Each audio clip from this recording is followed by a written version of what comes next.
Hello students, I am your teaching mentor Shivam Raj Singh और आज हम लोग पढ़ने वाले हैं क्लास 10th बायोलॉजी का chapter how to organism reproduce. तो स्टूडेंट्स, इससे प्रीवियस वीडियो के अंदर हमने डिस्कस किया था कि बाइसेक्सुअल रिप्रोडक्शन क्या होता है। हमने जाना था कि कैसे एक सिंगल पेरेंट रिप्रोड्यूस कर सकता है।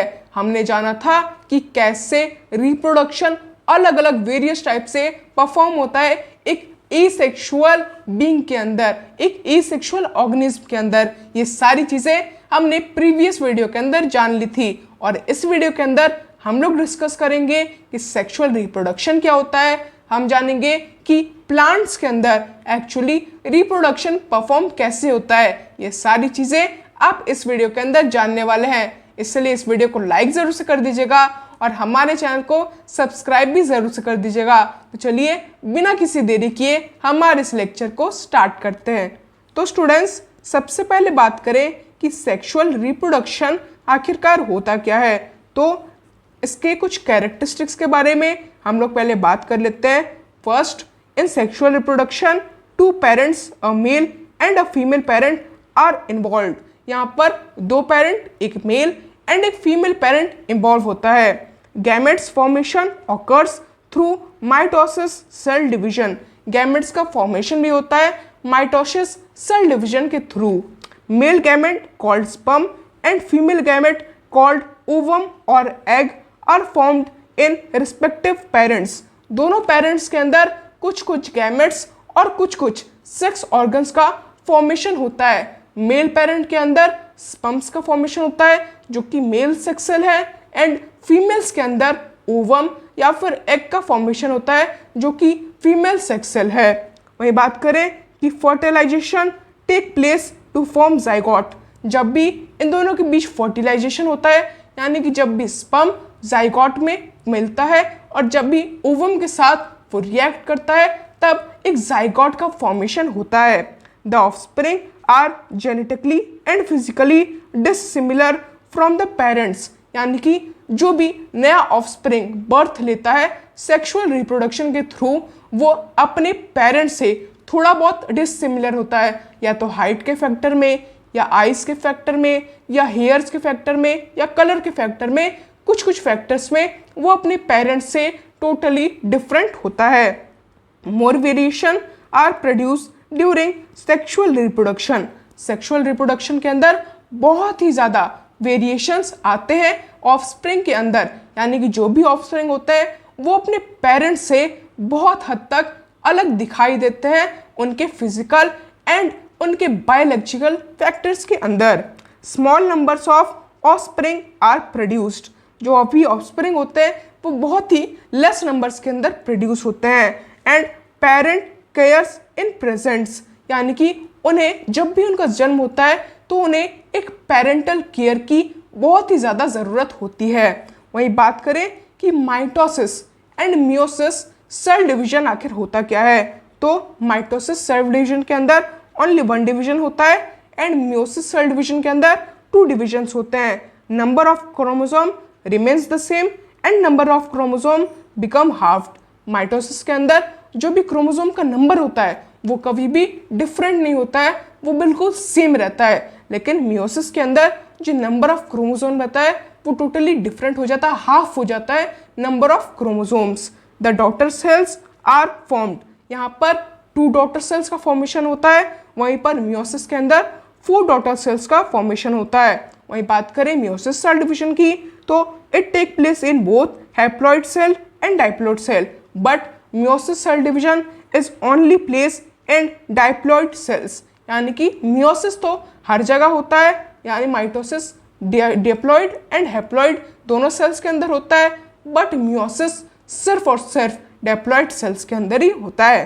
क्लियर है? अब बात करें कि फ्लावर्स के अंदर सेक्सुअल रिप्रोडक्शन किसके थ्रू होता है, यानी कि वहाँ पर कौन कौन से ऑर्गन्स प्रेजेंट रहते हैं, कौन फ्लावर्स के अंदर मेल सेक्स ऑर्गन है एंड कौन कौन से फीमेल सेक्स ऑर्गन है, एंड उनके कौन कौन से पार्ट का बहुत ही इंपॉर्टेंट रोल रहता है अपने न्यू ऑफस्प्रिंग को जन्म देने में या फिर रिप्रोडक्शन के अंदर। ये सब अब हम क्लियरली जानेंगे, बिल्कुल एक एक करके डिफाइन करके।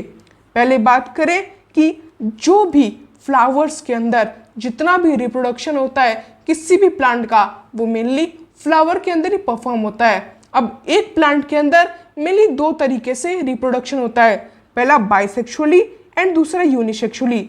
बाइसेक्सुअली के अंदर जो भी फ्लावर्स रहते हैं वहाँ पर दोनों तरीके के सेक्स सेल्स प्रेजेंट रहते हैं, यानी कि दोनों तरीके के male sex organ and female sex organ दोनों पहले से ही प्रेजेंट रहते हैं। वही बात करें यूनिसेक्सुअल की, तो यहाँ पर सिर्फ एक तरीके या तो मेल या तो फीमेल सेक्स ऑर्गन ही प्रेजेंट रहते हैं। वहीं पर बात करें इसके फ्लावर्स के कुछ और भी बहुत ही इंपॉर्टेंट पार्ट्स की, तो सबसे पहला है स्पेल्स। तो the green outermost criteria of flower are the sepals and its sepals come together called calyx, यानी कि जो भी फ्लावर्स का आउटर मोस्ट पार्ट होता है, जो भी ग्रीन पार्ट होता है हमें देखने को मिलता है, उसे ही हम स्पेल्स कहते हैं। एंड जनरली इनका यूज़ उस फ्लावर को बाहरी किसी भी टाइप की डिस्टर्बशन से बचाना होता है, या फिर वो इंसेक्ट्स हो गए या फिर वो ह्यूमन बीइंग हो गए, इन सब से बचाने के लिए ये ग्रीन पार्ट ऑफ फ्लावर होता है। वही बात करें पेटल्स की, तो the colourful part of flower are called petals. The petals inside the sepals and all petals together called corolla. जब भी स्पेल्स की बात करें तो स्पेल्स के अंदर जो भी वाइट या फिर डिफरेंट कलर्स के जो भी पार्ट होते हैं उससे हम लोग कहते हैं पेटल्स। एंड इन पेटल्स का जनरली काम होता है जितने भी इंसेक्ट्स होते हैं उन्हें अपने तरफ अट्रैक्ट करना, ताकि वो उन फ्लावर्स में आए एंड वो पोलन ग्रेन्स को कैरी करके दूसरे फ्लावर्स तक ट्रांसफर कर पाए, जिसकी वजह से रिप्रोडक्शन इजीली परफॉर्म हो पाए। बात करें अब कि जितने भी फ्लावर्स होते हैं उनके अंदर कौन कौन से सेक्स ऑर्गन प्रेजेंट होते हैं, तो एक होता है एंडियोसम एंड दूसरा होता है गाइनोसियम। ये दो है मेनली सेक्स ऑर्गन्स प्लांट्स के अंदर। अब एंडियोसम्स को हम लोग बेसिकली स्टामेन बोलते हैं एंड गाइनोसम को हम लोग जनरली पिस्टल या फिर कार्पल बोलते हैं। यही होते हैं प्लांट्स के रिप्रोडक्टिव पार्ट जो कि फ्लावर्स के अंदर होते हैं। बात करें एंडियोस्पर्म की, तो इसके अंदर एंथर एंड फिलामेंट आते हैं। बात करें गाइनोसियम की, तो इसके अंदर स्टिग्मा, स्टाइल एंड ओवरी आते हैं। एंड एंडियोसम जो होता है ये मेल सेक्स ऑर्गन होता है एंड गाइनोसियम जो होता है ये फीमेल सेक्स ऑर्गन होता है। क्लियर है? अब बात करें मेल रिप्रोडक्टिव पार्ट की, तो फ्लावर्स के अंदर जो मेल रिप्रोडक्टिव पार्ट होता है वो स्टामेन होता है। एंड स्टामेन के अंदर दो चीज़ें होती है, पहला है एंथर एंड दूसरा है फिलामेंट। तो anther produce the pollen grains in a process called microsporogenesis. एक प्रोसेस जिसे हम लोग माइक्रोस्पोरोजेनेसिस कहते हैं, उसके थ्रू एंथर पोलन ग्रेन्स का प्रोडक्शन करता है। Internally each anther label consist of two long and cylindrical pollen sacs और अ माइक्रोस्पोरोजेनिया।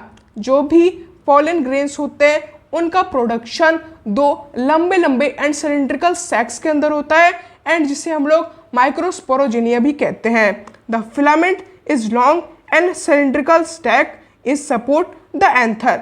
एंथर को ऊपर उठाने में एंड उसे एक सपोर्ट प्रोवाइड करने के लिए फिलामेंट होता है, ताकि अगर कोई भी इंसेक्ट फ्लावर के ऊपर बैठे तो एंथर से पोलन ग्रेन्स तुरंत रिलीज हो जाए एंड उस फ्लावर के अंदर जो भी इंसेक्ट बैठा है उसके पैरों में लग जाए एंड जिसकी वजह से वो अगर दूसरे फ्लावर के अंदर जाता है तो वहाँ पर वो पोलन ग्रेन्स को ड्रॉप कर दे, जिसकी वजह से रिप्रोडक्शन ईजिली हो पाए प्लांट्स के अंदर।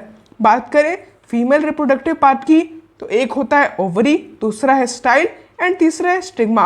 ओवरी जो होता है ये एक सोलो बॉटम पार्ट होता है, ये वाला। स्टिग्मा एंड स्टाइल की बात करें तो style are the middle elongated part. ये जो मिडल इलोंगेटेड पार्ट यानी लंबा वाला पार्ट है इसे हम लोग स्टाइल बोलते हैं। वहीं stigma is the terminal part which may be sticky. जो भी टर्मिनल पार्ट होता है यानी कि सबसे ऊपर वाला पार्ट होता है किसी भी फीमेल फ्लावर का, फीमेल रिप्रोडक्टिव सिस्टम का, उससे हम लोग क्या बोलते हैं, उसे हम लोग स्टिग्मा बोलते हैं। जिसके ऊपर वाला हिस्सा काफ़ी ज़्यादा स्टिक होता है, जिस पर पोलन ग्रेन्स ईजिली आकर के चिपक जाते हैं एंड रिप्रोडक्शन इजिली हो पाता है। Ovary contains ovules and each ovule has an egg cells. Ovaries के अंदर ओव्यूल्स होते हैं एंड उन ओव्यूल्स के अंदर काफ़ी सारे एग सेल्स प्रोड्यूस होते हैं, काफ़ी सारे एग सेल्स पहले से ही प्रेजेंट रहते हैं। लेकिन यहाँ पर क्वेश्चन ये आ रहा है कि वे सारे पॉलन ग्रेन्स किसी भी एग तक रीच करते कैसे हैं, वे सारे मेल गैमेट्स एग्स तक कैसे रीच कर पाते हैं। तो ये होता है पॉलिनेशन के थ्रू। अब pollination is a process by which the pollen grains transfer from the male part of the flower and then the male reproductive cell या फिर male reproductive part come together and then a new plant and a new flower are produced। यानी कि एक ऐसा process जिसके अंदर जो भी मेल रिप्रोडक्टिव स्पर्म होता है या गैमेट होता है वो फ्लावर तक रीच कर पाता है एंड वहाँ पर ईजिली एक नए बेबी को, एक नए ऑफस्प्रिंग को बर्थ दे पाता है। अब ये जनरली दो तरीके से होता है। पहला तो जो भी फ्लावर्स बाइसेक्सुअली हैं उनके अंदर ईजिली पोलन ग्रेन्स एक से दूसरे के अंदर सर्व हो जाता है, पहुंच जाता है, जिसके वजह से उनके अंदर तो रिप्रोडक्शन इजीली हो जाता है। लेकिन जो सारे फ्लावर्स जिनके अंदर सिर्फ एक ही मेल ऑर्गन या फिर फीमेल ऑर्गन प्रेजेंट है उनके अंदर जो भी पोलन ग्रेन्स का ट्रांसफर का काम करते हैं वो करते हैं इंसेक्ट्स या फिर एयर्स। क्योंकि जब भी इंसेक्ट्स किसी फ्लावर के ऊपर बैठते हैं तब उनके पैरों में पोलन ग्रेन्स चिपक जाती है और जब वो दूसरे फ्लावर के ऊपर बैठते हैं जिसके अंदर फीमेल रिप्रोडक्टिव पार्ट होता है तो फीमेल रिप्रोडक्टिव पार्ट का सबसे ऊपर वाला हिस्सा जिसे हम लोग स्टिग्मा कहते हैं वो काफ़ी ज़्यादा स्टिकी होने की वजह से जितने भी पोलन ग्रेन्स होते हैं वो उनसे चिपक जाते हैं एंड बाद में वो धीरे धीरे ओव्यूल्स में चले जाते हैं एंड ओव्यूल्स के द्वारा जितने भी बेबीज हैं, जितने भी नए नए ऑफस्प्रिंग है वो प्रोड्यूस इजीली हो पाते हैं। अब इसके बाद जब भी पॉलिनेशन कंफर्म हो जाता है, कंप्लीट हो जाता है, तो इसके बाद एक पीरियड आता है जिसे हम लोग कहते हैं post fertilization period. And after fertilization the petals, sepals, stamen, style and stigma में शर्व्स एंड फॉल ऑफ। जब भी कोई भी फर्टिलाइजेशन कंप्लीट हो जाता है तब जितने भी बाकी पार्ट्स होते हैं like petals, spells, stigma, style, ये सारे झड़ जाते हैं, उस फ्लावर से गिर जाते हैं। After fertilization the zygote divided several times to form an embryo within the ovules. जो भी जाइगोट होता है वो काफ़ी बार अपने आप को डिवाइड करता है एम्ब्रायो को फॉर्म करने के लिए उस फ्लावर के अंदर, उस ओव्यूल के अंदर। The ovule develop a tough coat and is gradually covered into a seed.